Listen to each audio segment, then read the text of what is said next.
أسباب نوم قطتك في اللتر بوكس وعلاجه. وقبل ما نبدأ الفيديو علشان يوصلك كل جديد اعمل سبسكرايب وفعل الجرس. بعض القطط تلجأ للنوم في اللتر بوكس أو صندوق الفضلات، وبعضهم يختاروه مكان للولادة. ولو نلاحظ محلات بيع الحيوانات أغلب القطط تنام فيه. إليكم أهم الأسباب، وهي شعورها بعدم الأمان بسبب وجود أطفال أو حيوانات أخرى تهدد القط وتطارده، فتظن أن اللتر بوكس مكان آمن وجيد للاختباء.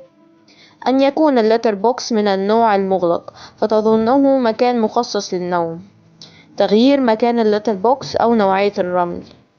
إوشاك القطة على الولادة فتختار اللتر بوكس لتلد فيه إذ لم يهيئ المربي مكانا خاصا.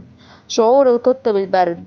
إجبار القط على الجلوس في اللتر بوكس أو عقابه عند قضاء حاجته خارجه. استخدام أكثر من قط واحد لنفس اللتر بوكس.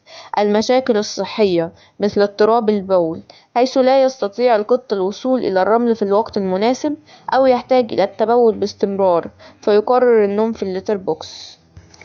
أضرار نوم قطتك في اللتر بوكس: تساقط الشعر، الفطريات، الجرب إذا كان القط مصاب بالديدان، تصبح رائحة القط كريهة.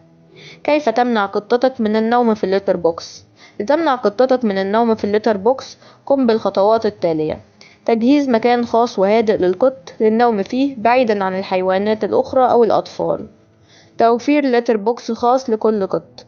منع القط من النوم بداخل اللتر بوكس وإخراجه منه ومكافأته، مع الحرص على إغلاق باب الحمام مثلا وعدم فتحه إلا حين حاجة القط لقضاء حاجته.